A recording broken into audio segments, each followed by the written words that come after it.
저도 참 많이 인내를 했다고 생각을 합니다. 저는 이거는 좀 도저히 이해가 좀 가지 않습니다. 얼마나 이 대통령을 가볍게 생각을 하면 이렇게 하겠습니까? 공소장 범죄 사실을 딱 보니까 이거 자체가 정말 코미디 같은 얘기라는 생각이 좀 들었습니다. 직권남용이 어떻게 지시만 갖고 되겠습니까?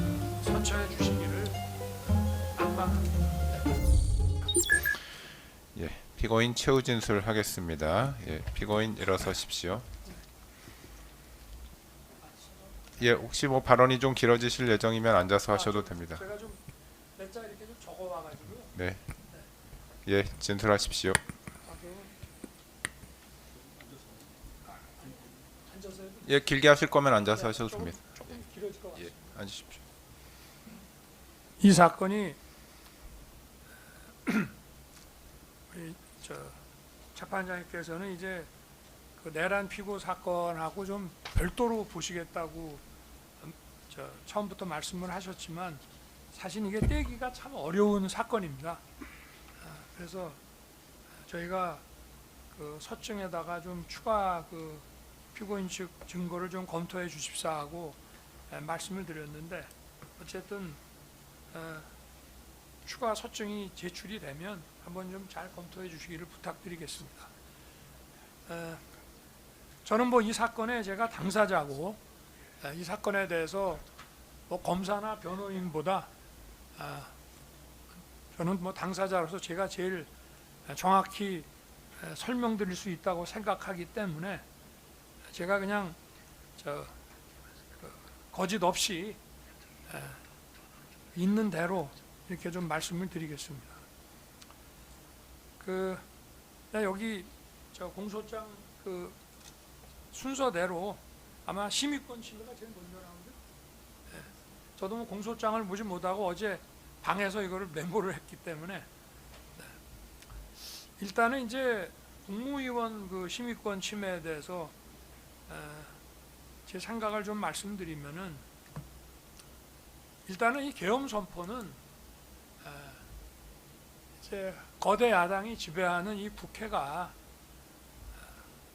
우리나라 헌정사나 이런 유례가 없을 정도로 권력 분립이라든지 또는 자유민주적 기본 질서라든지 이런 것을 완전히 망각하고 또 정치적으로 필요하면 반국가 세력이나 이런 체제 전복 세력 또 외부의 국권 침탈 이런 세력들하고도 언제든지 연계하고 정치적으로 필요하면 이렇게 손을 잡는 이런 방식으로 해서 우리 정부의 이런 자유민주주의와 한미동맹과 이런 데 충실하게 가려고 하는 이제 정부의 발목을 사실은 취임 초부터 시작을 했습니다.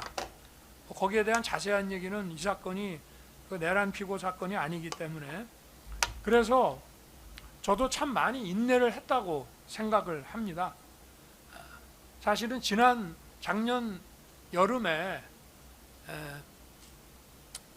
우크라이나 그 전쟁에 북한이 이제 상당히 많은 군을 파견을 하고 그걸로 인해서 우리 안보에 심각한 어떤 위험이 대두됐습니다.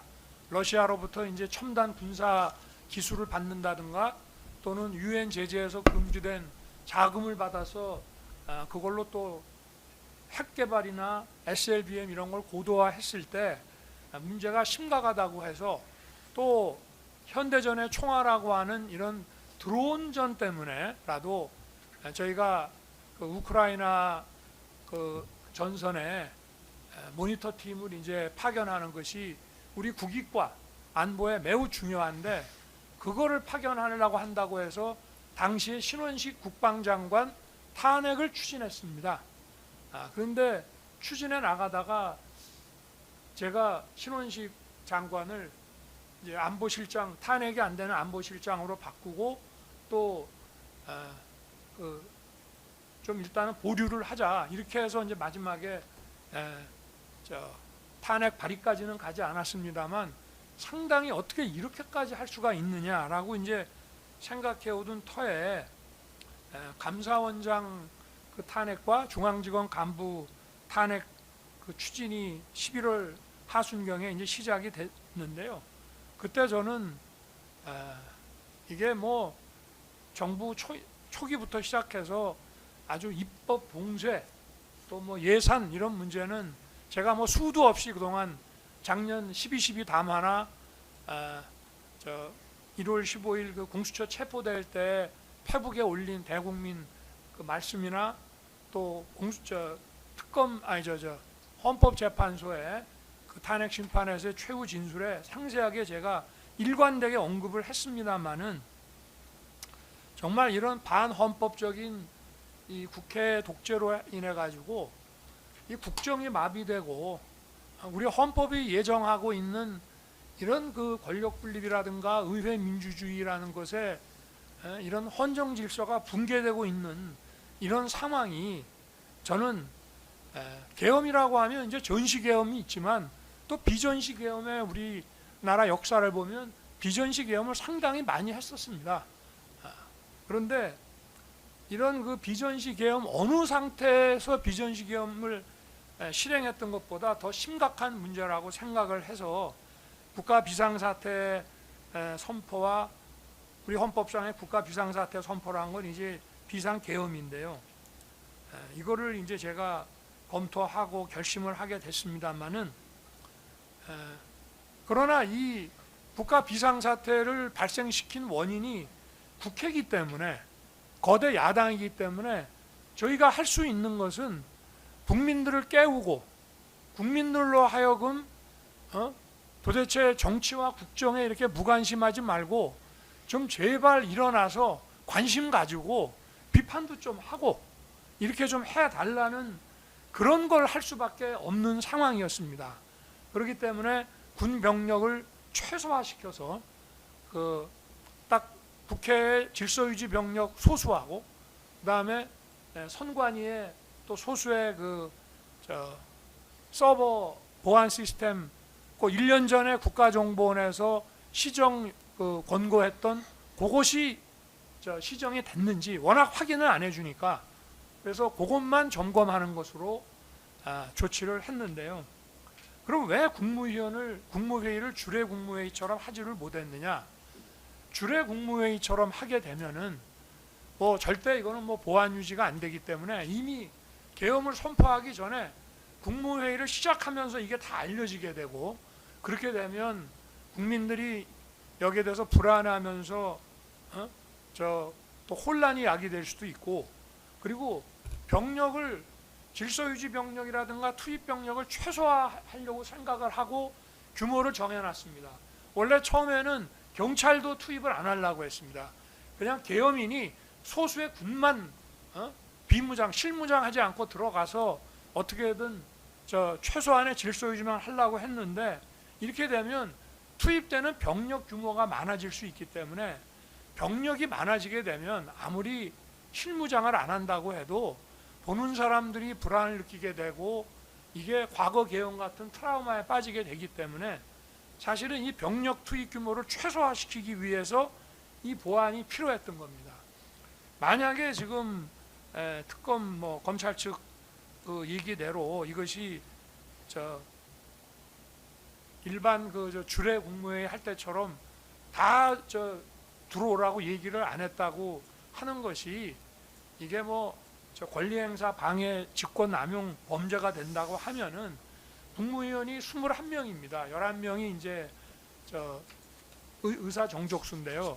그러면 19명 전화하면은 그 2명 안 했다고 그것도 지금 2사람에 대한 심의권 침해가 되는 거며 또 20명까지 얘기를 했다 그러면 그 1명도 심의권이 침해된 거며 저희는 13명을 이제 연락을 했습니다마는 이제 2사람을 기다리다가 안 오니까 약간 늦었습니다마는 10시 반 다 돼가니까 이제 왜냐하면 그 방송 시설을 전부 1층에다가 해놨는데 이게 자꾸 늦어지게 되면 대통령이 발표하기 전에 그냥 나가버릴 가능성이 있고 또 기자들한테서도 계속 문의가 지금 뭐냐 하고 들어오는 상황이었기 때문에 더 기다리기 이제 어려운 그런 상황이었습니다. 그리고 이제 권리행사 방해에서의 권리가 있냐 없냐 그 문제는 재판부께서 이런 형사법에 밝으시기 때문에 잘 판단하실 거라고 저는 생각합니다만, 이런 권리 개념을 형사법으로 처벌하기 위해서 권리를 막 이렇게 상정하고 막 이러는 거는 좀 죄형 법정주의 차원에서 제한적으로 좀 검토를 해야 되고, 예를 들어서 국무회의를 소집하는데 대통령의 어떤 입장에 반대하는 사람 강요 A와 B에 대해서 제가 당신들 오지 마시오라고 하면 그거는 의무 없는 일을 하게 되는 거라고 할 수 있겠죠. 또 국무회의를 소집하는데 누구누구는 연락하지 말고 못 오게 해라 라고 하면 그거 역시 의무 없는 일을 하게 되는 거지만, 이 심의라고 하는 것은 대통령에 대한 어떤 그 자문인데, 대통령에게 이 자문을 제공하는 것이 대통령과 국무위원 간의 어떤 하나의 권리와 또 의무의 이런 관계가 존재하는 것인지 일단 막 의문이고, 또 하나는 이게 이제 국가 긴급권의 행사라고 하는 것은 대통령의 어떤 독점적 배타적 헌법상 권한으로 되어 있습니다. 그래서 우리가 이거는 헌법상 국회의 계엄 해제 요구 결의라고 하는 정치적 통제, 국회의 계엄 해제 요구 결의가 헌법에 좀 헌법 정신에 반하고 좀 부당하다 하더라도 그거는 무조건 따르게 돼 있는 그런 것이기 때문에, 그런 정치적 통제에 의해서 이 대통령의 이런 독점적 배타적 권한 행사가 제한되게 돼 있을 뿐이지, 이거 자체를 가지고 형사법정에 세워서 막 이게 뭐 형사 처벌을 해야 된다 말아야 된다라고 하는 것 자체가 앞으로 아마 상당히 우리나라에서의 이 대통령 제도라는 걸 운영해 나가는데 뭐 어떤 그 제왕적 대통령을 규제하기 위한 거라고 하는데요. 제왕적 대통령이라는 건 없습니다. 저기 보셨잖아요. 그냥 대통령이 계엄 해제했는데도 그냥 막바로 뭐 내란몰이 하면서 막 대통령 관저에 막 밀고 들어오는 거 보셨지 않습니까? 얼마나 이 대통령을 가볍게 생각을 하면 이렇게 하겠습니까? 우리나라에. 그리고 뭐 특검의 이런 내란 피고 사건 공소장을 보면 대통령이 무력화되고 뭐 하니까 국면을 타개할 생각으로 뭐 이런 거의 친위 쿠데타 같은 이런 거를 기획을 했다고 이제 적시를 하고 있는데, 뭐 제왕적 대통령으로서의 권력이 막강하면 이런 것 자체가 좀 검찰 측 논리가 좀 앞뒤가 안 맞다는 그런 말씀을 드리고 싶고, 어찌됐든 이 국무회의를 좀 이렇게 긴급 국무회의로, 또 우리가 지금 45년 만에 있는 이런 국가 긴급권의 행사인 만큼 이 국무회의도 주례 국무회의 할 때처럼 하기는 어렵다는 점을 좀 재판부께서 좀 이해를 해 주셨으면은 생각합니다. 그리고 이 대통령의 어떤 국가 긴급권 행사 요건이라고 하는 것은 그 실체적 요건뿐만 아니라 이 절차적 요건에서도 그것이 어느 정도 충족이 되면 그거는 국회의 해제 요구를 따르냐 안 따르냐 하는 것으로 이것까지 사법심사에 들어갈 필요는 없다는, 대통령의 어떤 판단을 좀 존중한다는 그런 이해를 좀 해주시기를 부탁드리겠습니다. 그리고 헌법재판소의 뭐 판결 그 내용 중에도 보면은 이런 국회의 전행이 막중한 어떤 헌법수호와 국정 관한 이런 책임감을 가지고 있는 대통령 입장에서는 참 이게 비상한 조치가 필요하다라는 그런 생각을 가질 수밖에 없다는 점을 충분히 이해를 한다. 그러나 헌법 개정이라든가 법률 개정이라든가 위헌정당 해산 청구 같은 이런 거를 하는 게 맞지 않느냐 하는데, 저는 그 점에 대해서는 그게 과연 가능한 건지에 좀 의문입니다. 네. 일단 뭐 그리고 이제 헌재에서는 그 탄핵의 어떤 중요한 근거로서 박종근의 증언과 홍장원의 증언, 그 다음에 이제 한덕수 총리의 그저 국무회의가 뭐 없었다 하는 뭐 그런 증언의 바탕을 이제 두었다고 하는데요.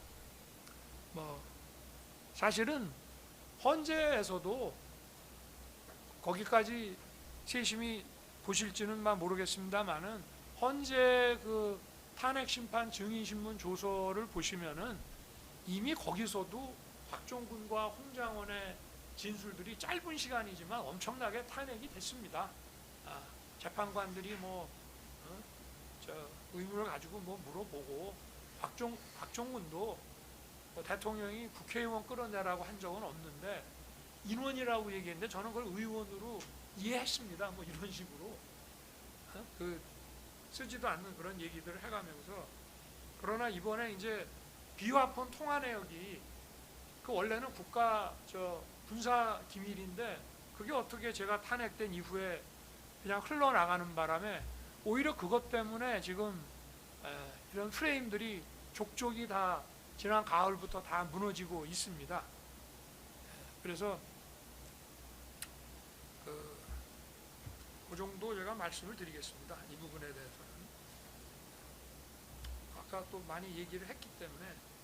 그래서 이게 제가 일단 13명을 불렀습니다만 13명까지 부른 거는 나머지 8명에 대한 심의권 침해가 되고, 19명이나 20명쯤 불렀으면 한두 명에 대한 심의권 침해가 안 되느냐, 또 불렀는데 안 기다리고 보도가 막 날 것 같아서 그냥 계엄 선포를 했다고 해서 그게 심의권 침해가 되는지, 몇 명을 해야 이게 되는 건지 안 되는 건지 참 좀 의문입니다. 그리고 이제 외신 대변인 그 피지 문제는요, 일단 대변인이라는 거는 언론 관심사항에 대해서 자신이 대변하는 기관과 기관장 등의 그 입장을 전달하는 사람입니다. 그래서 팩트 체크를 해주는 대변인이라는 거는 그거는 언론에서 자기가 취재하는 것이고, 뭐라고 어떤 팩트에 대해서 묻거나 정책에 대해서 묻더라도 거기에 대해서 입장을 얘기를 해주면 그거를 받아들이고 안 받아들이는 것은 언론의 몫입니다. 그리고 저는 제 입장을 얘기를 한 것이고요. 그러면 국회의원들의 그 국회 진입을 차단했냐 안 했냐, 그거 지금, 그래서 저희가 내란 피고 사건의 그 재판 결과를 좀 보고 선고를 해 주십사고 부탁을 드린 것도, 거기서 지금 계속 논의가, 재판이 지금 진행되고 있습니다. 근데 제가 그걸 막았다고 했던 증언들이 족족이 지금 깨지고 있고, 지금 이제 마지막 증인 한두 명이 지금 남아있는 상태고요. 그리고 이제 의원 끌어내라, 체포해라는 얘기는 이제 거의 다 무너졌다고 생각이 되고, 그 다음에 그 국회 문 차단 문제는 그거는 또 증인 신문이 좀 남아 있습니다만은, 저희는 이 국회 게이트에 대해서는 사실은 전하 장관이나 처음부터 아무 생각이 없었고, 경찰을 지원받을 생각도 못 하다가 마지막에 이제 하고, 경찰이 자체적으로 판단을 했고, 초기에 경찰청장으로부터 국회 관계자는 들여보내고 있다라는 얘기를 들었고, 그러고 제가 계엄이 끝나고 경찰청장에게 니네들이 그 초기부터 이게 잘 들여보내서 계엄이 빨리 해제돼서 잘 됐다, 고맙다, 수고했다, 이렇게까지 제가 얘기를 한 걸 법정에서도 증언하고 서울청장도 증언하고 헌재에서도 다 그렇게 얘기를 했습니다. 그래서 저는 나중에 그 24시 00부터 한 1시간 정도, 사실은 한 40분 정도 됐겠죠. 그 00시 한 40분 되면 이미 이제 표결에 들어갈 준비가 다 됐으니까 그 기간 동안에 문을 닫았는지 자체를 저는 알지를 못합니다. 물론 다 들어갔습니다. 수천 명이 들어갔습니다. 그렇지만 이 문제도 지금 내란 피고 사건의 재판에서 지금 핵심 그 쟁점으로 지금 다뤄지고 있는 그런 상태고요. 그 다음에 이제 그 강의구가 기한했다라고 하는 이 이제 허위 공문서 등과 관련된 건데, 저도 말씀을 드렸고 증인신문 과정에서도 이제 얘기를 했습니다만은, 저는 공직생활 저도 한 6년 했습니다마는 이런 종류의 그 공문서라는 게 과연 대한민국에 존재하나 싶습니다. 왜냐하면은 우리가 이제 장관, 총리, 대통령이 결재하는 문서라고 해도 교육부에서 올라오는 부서 중에 이를테면 대통령령인데 교육부 소관 대통령령도 있고 뭐 국방부 소관 대통령령도 있고 기재부 소관 대통령령도 있는데 거기에 대해서 이제 뭐 국무회의에서 심의가 끝나고 나면 이제 그 부서가 올라옵니다. 올라오는데 그 기한 자체가 교육부 건 교육부에서 올라오고 저 국방부는 국방부에서 올라오고 기재부는 기재부에서 올라오는 것이지 그걸 대통령실에 그것도 비서실도 아닌 그냥 대통령 뒷바라지 해주는 의전 뒷바라지 해주는 부속실에서 이런 거를 기한한다는 거는 공문서라고 하는 거는 기본적으로 그 어떤 문서의 그 어떤 관리와 정확성과 이런 거를 담보하기 위해서 서명한 사람이 이거를 작성했다고 하는 것이 아니라 기한자가 이 문서를 만든 겁니다. 예를 들어서 회사에서 뭐 A 부서가 있고 B 부서가 있고 C 부서가 있으면은 위에 이사와 사장의 결재를 받았다고 하더라도 부서별로 작성하는 그 문서의 작성 주체와 관리 주체가 다 다른 것이기 때문에 도대체 이게 부속실에서 만들 수 있는 문서인지 저도 그러기 때문에 12월 7일 토요일 날 제가 대통령실에 잠깐 나와서 간단한 대국민 담화를 하고 퇴근을 할 때 이거를 들고 왔길래 제가 강의구한테 이미 여러 차례 말씀드렸지만 아니 이거를 왜 자네가 만드나? 이걸 왜 부속실에서 하나? 그러니 이거 국방부에서 해야 되는 거 아니냐? 라고 하니 아니 뭐 그냥 하나 간단히 설명해 주시면 제가 그냥 갖고 있겠습니다 라고 했기 때문에 저도 총리도 서명했으니까 그냥 사인해 주고 나온 거지 거기에 대해서 무슨 이 문서의 성격이 어떻고 그거를 만약에 부서라고 한다면 그거를 사전부서라고 허위로 만들었다는 거는 말도 안 되는 것이 아니 보안 때문에 국무위원도 다 못 부르는데 사전부서는 국방부에서 기한을 하도록 해야 되는데 국방부 기한자가 최소한 뭐 6급의 사무관에 최소한 과장 내지는 국장이 그 기한 서류의 결재를 쭉 올라가면서 해줘야 장관이 서명하고 장관이 전자결재하고 총리가 결재하고 대통령이 마지막에 누르는 것인데 이거를 대통령 부속실에서 이거를 했다는 것 자체가 이 서류가 무슨 서류냐 저는 그게 일단 좀 의문입니다. 그리고 저도 뭐 헌재에서도 이거는 사전부서는 불가능하다 보안 때문에 이런 얘기를 헌재에서도 이미 다 했고요.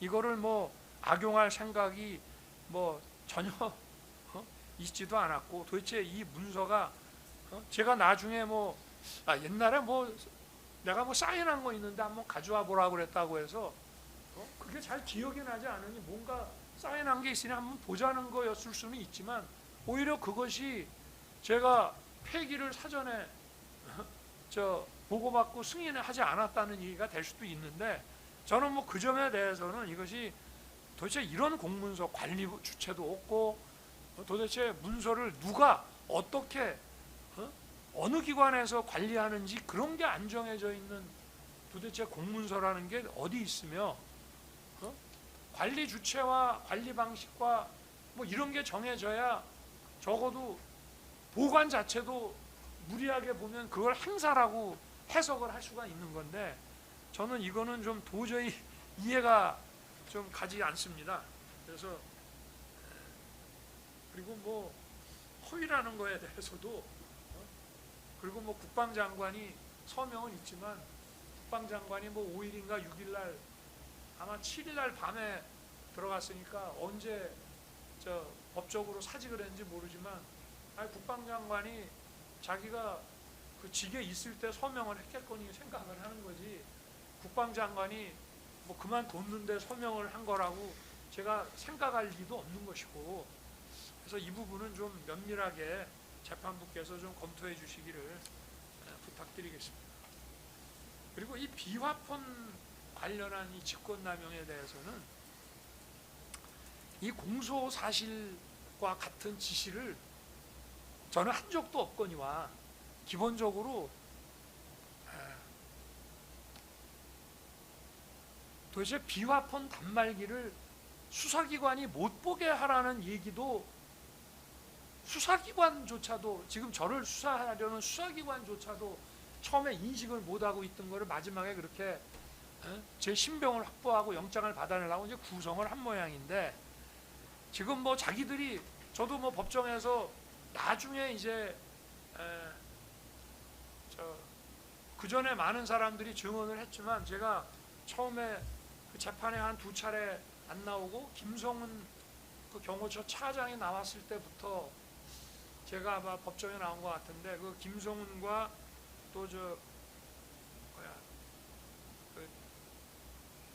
경호처장 박종준 뭐 이런 분들 증언하는 거를 보니 다들 뭐 그렇게 이해했다 뭐 이런 식이고 저는 12월 7일은 제가 이거 물어봤던 시기에는 탄핵도 되지 않았고요. 그날 저녁 그 국회 탄핵소추안이 기각됐습니다.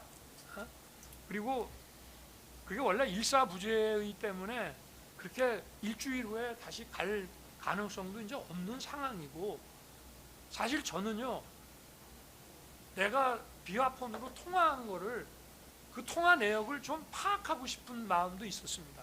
그게 아무리 군사 기밀이라 하더라도 뭐 결국은 대통령의 입장에서 대통령이 보겠다면 볼 수도 있는 거라고 생각이 되지만 그래도 조심스러워서 보지를 않았고 그게 언론에 막 나오니까 홍장원에 그래서 야 이거 보안 조치를 해야 되는 거 아니냐 그 법에 규정에 있습니다. 홍장원 그 보안 사고입니다라고 하니까 그럼 보안 조치를 해야 되는 거 아니냐 하니까 보안 규정이 있습니다. 그럼 규정에 따라서 하면 되겠네라고 했지만 제 머릿속에 들어온 것은 일단 그만둔 사람들 보직에서 해임되거나 뭐 그만둔 사람들 한 10여 명 되는 사람들의 휴대폰을 경호처가 수거를 하거나 또는 뭐 수거를 못할 상황이 되면 그쪽하고 잘 얘기를 해서 홍장원이 같이 이렇게 막 언론에 나가지 않게 하는 뭐 그런 정도가 보안 조치 객건이라고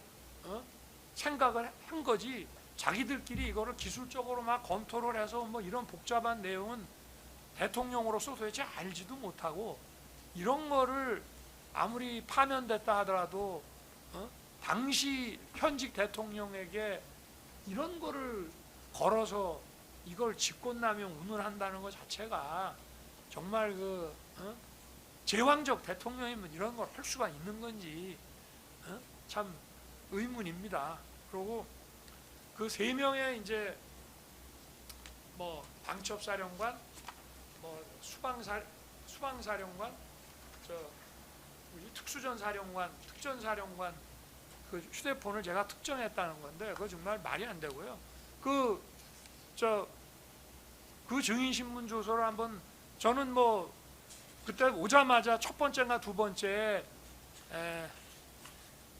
박종준 처장이 와서 증언하는 걸 제가 봤기 때문에 그 세 사람은 왜 나온 거냐 그랬더니 그 세 기관에서 경호처에 이거는 우리가 수사기관에 제출했기 때문에 그렇게 알으라고 통보가 와서 그래서 이 세 사람 휴대폰이 뭐 이미 제출이든 영장이든 어쨌든 수사기관에 압수가 됐구나라고 경호처가 알게 됐다는 겁니다. 그러니까 대통령의 무슨 보안 조치에 대한 얘기가 자기네들이 그런 식으로 이해했다고 지금 생각을 하는 거예요. 기억이 혼재돼서 제 입장에서는 그 세 사람만 얘기할 이유가 없죠. 뭐 경찰청장하고 통화한 거, 국방장관하고 통화한 거 뭐 많이 있지 않습니까?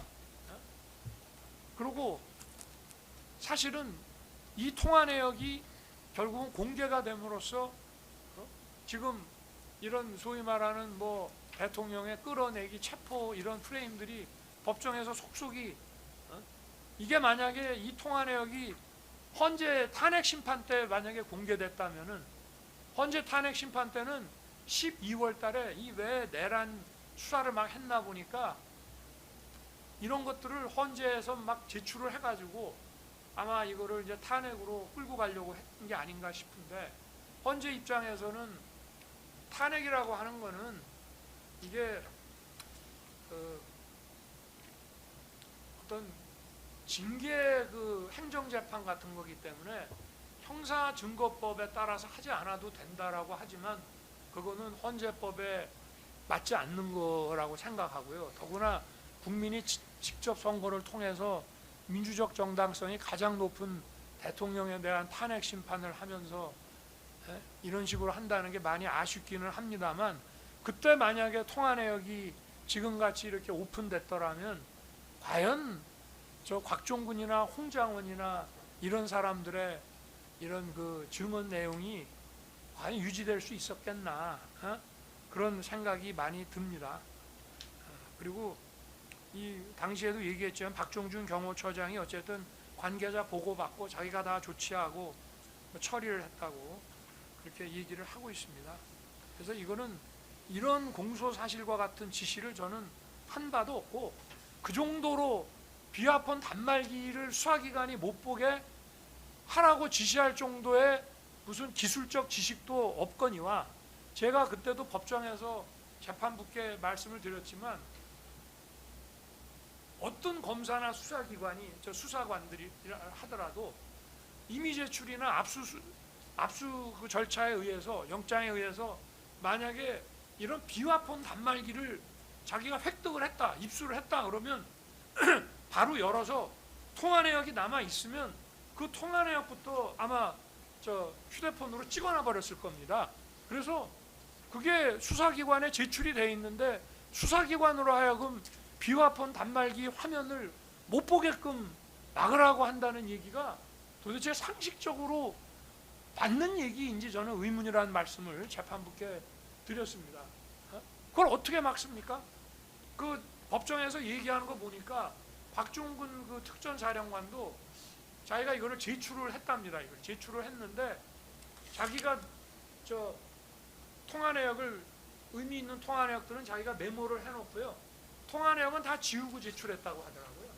아마 저 뺏긴 사람 아니고 제출한 사람들은 다 지우고 자기가 메모 좀 해놓고 아마 제출했을 겁니다. 그러니 이게 남아있을 가능성도 없거니와, 만약에 통화 내역이 남아있는 거를 군 수사기관이든 민간 수사기관이, 경찰이나 검찰이나 군검찰이나 공수처가 이 비화폰 통화 내역을 입수를 했다, 비화폰 단말기를 입수했다 그러면 바로 화면 열어가지고 휴대폰으로 그거부터 그냥 바로 찍어놨을 텐데, 그거를 사후에 안 보이게 막는다는 것 자체가, 저도 저 수사를 오래 했던 사람으로 이 공소장 범죄 사실을 딱 보니까 이거 자체가 정말 코미디 같은 얘기라는 생각이 좀 들었습니다. 그리고 이제 아까 직권남용 이게 결과 발생이 안 해도 저 위법한 지시만으로 직권남용이 된다는데, 그거는 직권남용이 어떻게 지시만 갖고 되겠습니까? 그리고 경호관이라고 하는 거는 늘 총기를 휴대하고 실탄을 장전하고 있습니다. 공포탄이 아니라. 왜냐하면 대통령 경호라고 하는 거는 아무리 과해도 지나친 게 아니다 보니까 대통령이 총 맞으면 선거 다시 해야 되지 않습니까? 그러다 보니 늘 실탄을 장전하고 있지 그냥 첫 발부터 실탄입니다. 그런데 그런 위험성 때문에 좀 위험성 있는 지시를 위법하게 하면 바로 직권남용이 된다. 가사 그렇다 하더라도 그러면 거기에 국한하는 것이어야만 되는 것이지, 그런 총기와 관련되지도 않은 일반 행정 업무에 관한 거를 명문의 규정도 없는 거를 그런 식으로 해석한다는 거는 도대체 어디에 터잡아서 그런 것인지 저는 좀 의문입니다. 경호처에 이런 일반 행정사무도 그러면 명문의 규정이 없는 거를 그렇게 봐야 된다는 것인지 그 말씀을 좀 드리고 싶고요. 그리고 이제 특수공무집행 그 방해에 대해서는 이거는 아까 뭐 내란죄 그 수사권에 대해서 장시간 아주 그 이론적으로 이제 송진호 변호사님이 설명을 해주셨는데 저는 그냥 짧게 하겠습니다. 이게 이제 직권남용에 대한 수사권이 있어서 그걸 수사하다가 내란죄를 인지를 했다라고 하는데, 직권남용에 대해서 그러면 수사권이 있냐? 수사권이 없습니다. 이제 헌법의 뭐 규정에 따라서 소추권이 없다 뿐이지 수사권은 있는 거다라고 우길 수 있는데요. 그거는 말이 안 됩니다. 그러면 경찰서에서 대통령 누가 뭐 돈 받을 거 있다고 사기죄로 고소하면 그러면 저 경찰은 소추권도 없으니까 저 대통령은 뭐 경찰에 출석하든지 해서 수사에 응해야 된다는 얘기입니까? 소추권이 없는 거는 기본적으로 수사를 할 수 없는 겁니다. 만약에 꼭 해야 된다 그러면 일단 대통령 퇴임 시까지 기소 중지라고 걸어놔야 됩니다. 그렇기 때문에 수사권이 있는데 관련 사건을 인지한다는 것도 말이 안 되고요. 그리고 내란이라고 하는 거는 원래 관련 사건을 인지할 수 있다라고 하는 거는 어떤 사건을 수사를 해 들어가다가 상당히 많은 자료가 모아졌는데 거기서 어떤 관련 사건을 인지했을 때는 그 사람에 대해서 우선적으로 수사하게 해주는 것이 수사의 효율성이라든가 보안이나 이런 면에서 낫다라고 해서 주는 건데, 내란이라고 하는 거는 온 세상이 다 아는 건데 도대체 뭐 직권남용을 조사하다가 예를 들어서 뭐 어떤 군사적인 어떤 행위에 관여했다가 윗사람한테 찍혀가지고 뭐 부당한 지시를 좀 거부했다고 혼나고 이런 사람에 대한 직권남용을 조사하다가 거기서 무슨 내란을 인지했다는 것 자체가 그거는 상상할 수 없는 얘기고, 내란이라는 건 벌써 내란 정도 되면은 그거는 뭐 언론에 다 나고, 그거는 이런 취지의 인지라고 한다는 자체가 이건 정말 코미디 같은 얘기라고 말씀을 드리고요. 그리고 대통령에 대한 내란 외환을 제외한 사건의 그 수사라고 하는 것은 정수사를 하려고 그러면은 뭐 참고인 정도 좀 조사하다가 이거는 대통령 퇴임 시까지로 기소 중지 해가지고 대검에다 이첩하는 것이 그게 원래 정상적인 사건 처리지, 뭐 소추권은 없지만 수사권이 있다 그 자체가 저는 앞뒤가 맞지 않는 거라는 말씀을 드리고 싶습니다. 그리고 이제 뭐 아까도 나왔지만 그 박종준 경호처장이 여기에서도 상세하게 아마 2차례 와서 증언을 한 것 같은데요. 경호처는 나름대로 법률 검토를 다 했습니다.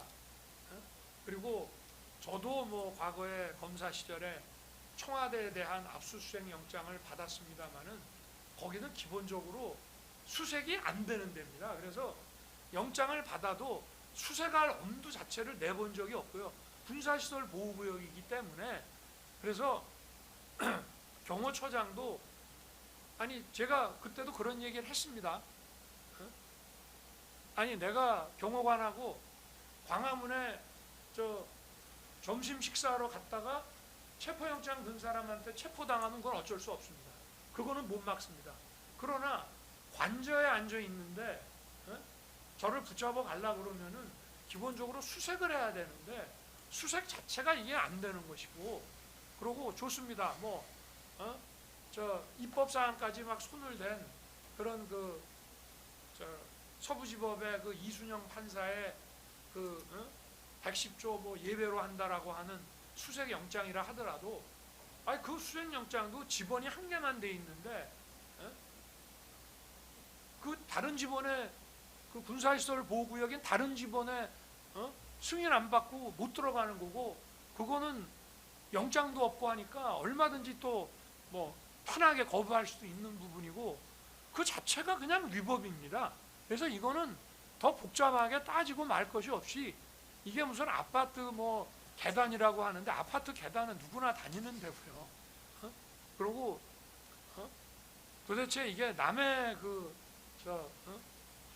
군사시설 보호구역인 이런 통제된 구역에 대해서 수색영장에 없는 지번을 마음대로 들어갈 수 있다는 발상 자체가 이게 참 정말 이게 가능한 얘기인가? 저는 그런 생각을 했습니다. 여기 김홍일 변호사님 와 계시지만 2024년 12월 하순에 그 공수처가 압수수색 영장을 이제 체포 영장하고 뭐 압수수색 영장을 원래 체포 압수수색 영장 청구는 언론에 안 내거든요. 원래 기민하게 해갖고 하는 건데 그거를 영장을 청구하면서 아예 보도를 해버렸습니다. 그래서 아니 보통 체포영장하고 압수영장을 청구하면서 언론에 풀하는 게 없는데 상식에 반하는데 그래서 제가 밤인가 새벽에 그 보도 나오고 제가 김홍일 변호사님하고 통화를 하면서 아 이게 내란 수사권도 없으니 자기들이 이거를 경찰하고 검찰에서 넘겨받았지만 아마 출구 전략을 세우느냐고 기각당하려고 이렇게 영장을 넣은 모양이네요. 둘이 이제 그런 얘기를 저희는 순진하게 했는데 아니 이게 나중에 보니까 110조, 111조 예외로 한다는 것까지 해서 영장이 발부된 걸 보고 거의 경악을 금치 못했습니다. 그러면은 그 당시에는 탄핵 사건의 주요 쟁점이 내란이었기 때문에 탄핵 심판 변호인들이 저녁 되면은 이제 또는 오후 좀 늦게 되면은 저 사무실에서 일하시다가 이제 저희 관저로 와서 저하고 같이 저한테 일단 얘기를 들어야 되거든요. 전체적으로 진행 경과를. 그래서 계속 오셨는데 그 내란죄의 그 공수처 수사권에 대해서 다 100% 공수처는 내란죄 수사권이 없다. 라는 이제 결론을 내리고 있는데 이제 그런 상황이란 말입니다. 그리고 이게 지금 헌법재판소의 주요 쟁점인데 그러면 대통령이 헌재 가서 거기에 대한 변론을 해야지 수사기관에 끌려가 가지고 여기에 대해서 할 수는 없는 거 아니냐. 수사권도 없지만 현실적으로도 그런 게 아니냐. 도대체 이게 왜 그러냐. 그러면 수사권을 가지고 있는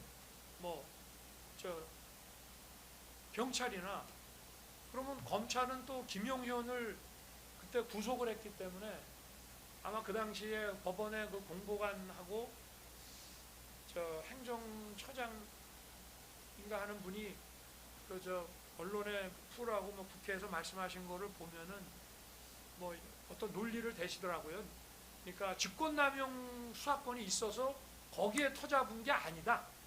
이거는 공범인 경찰에 대해서 그 수사권이 경찰의 모든 범죄에 대한 수사권이 검찰에 있기 때문에 거기에 대한 공범이기 때문에 김용현 국방장관도 하는 거다 이렇게 하고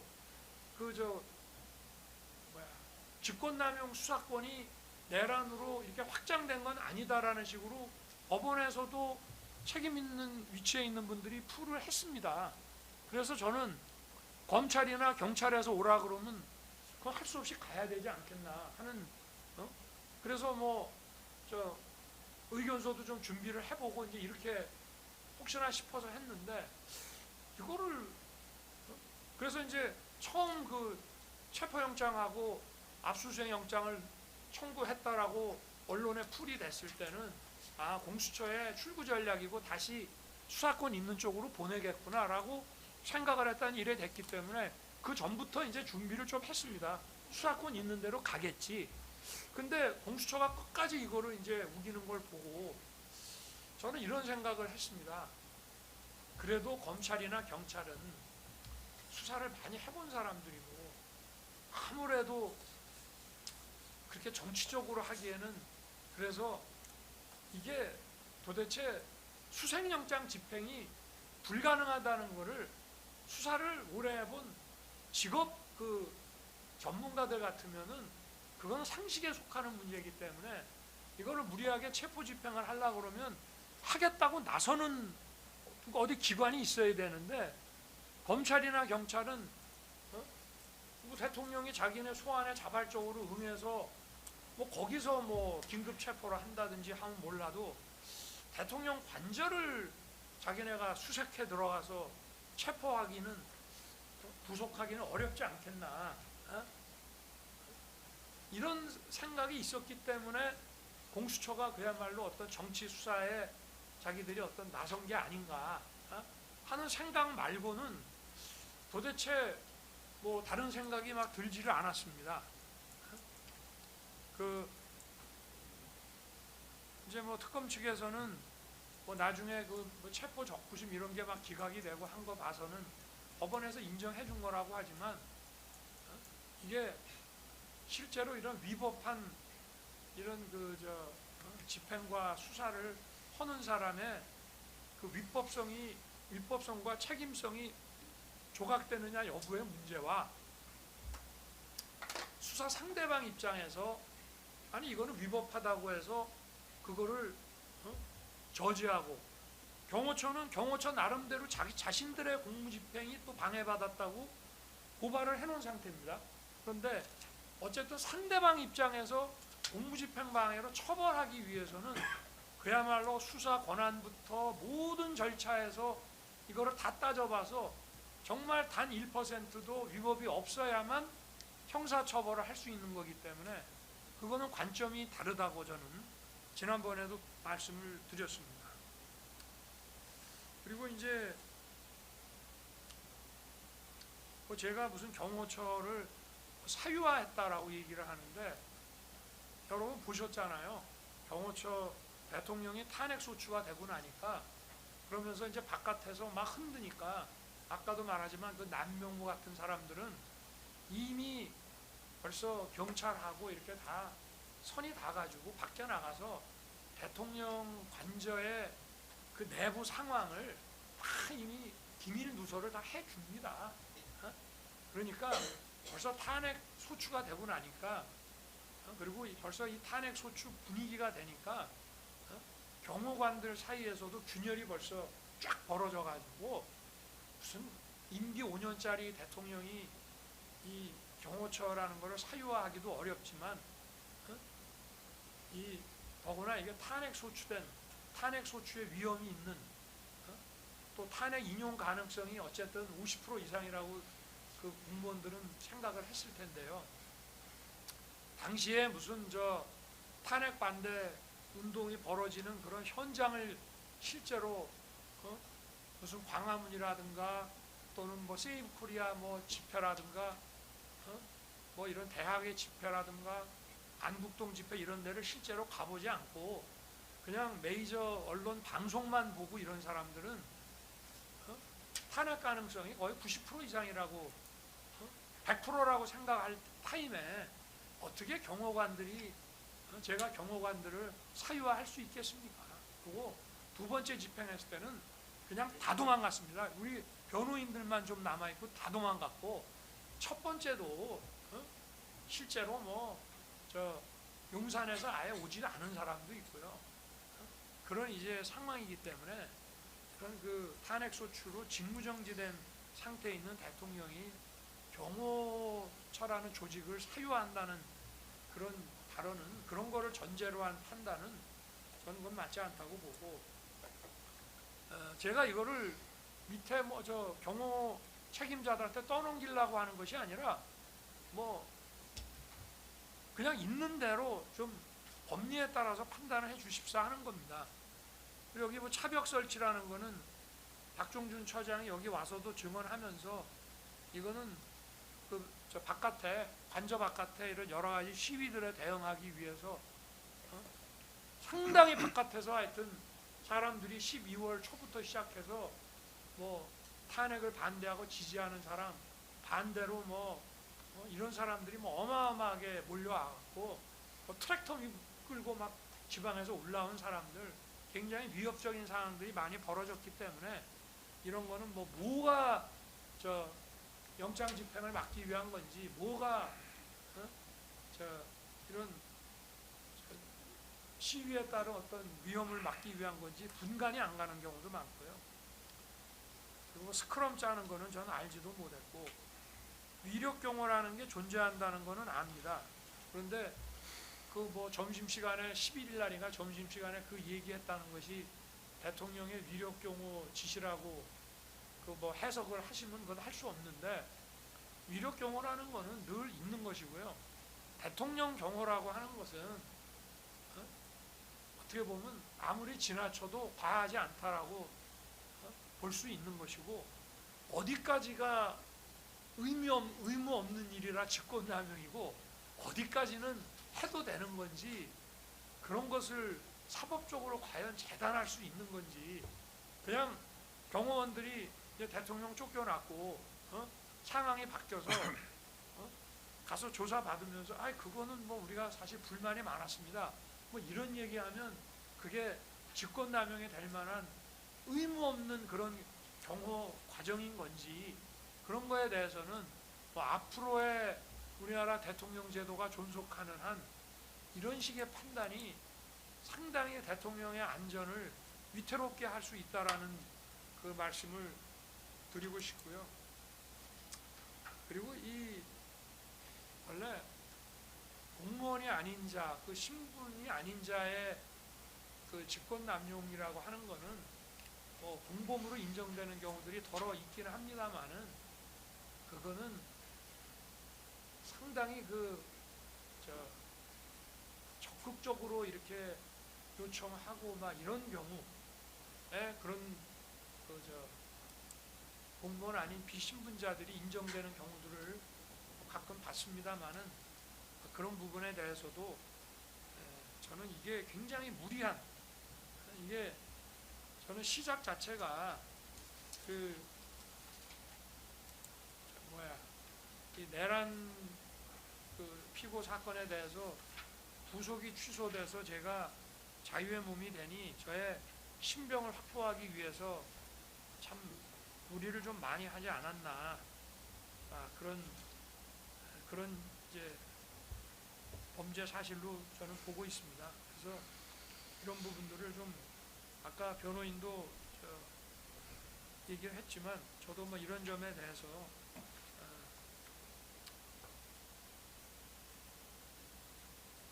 중복이 되지 않는 범위 내에서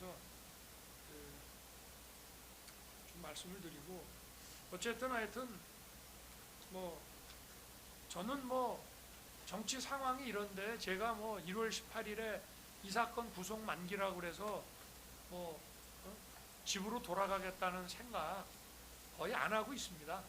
제 아내도 지금 구속이 돼 있고 제가 뭐 집에 가서 뭘 하겠습니까?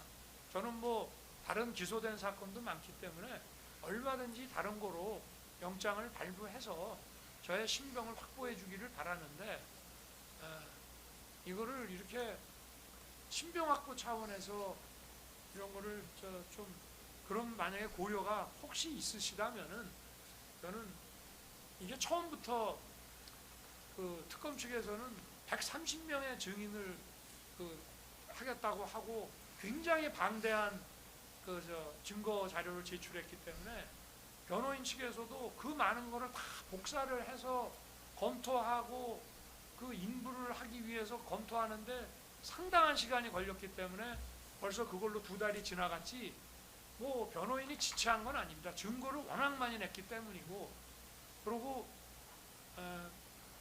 특검 측에서 시간의 대부분을 다 썼고요. 그렇지만 초기부터 이거를 6개월 안에 판결까지 선고한다는 그런 거는 없었기 때문에, 이제 특검 측에 이게 끝났으면, 저도 아까 유정아 변호사가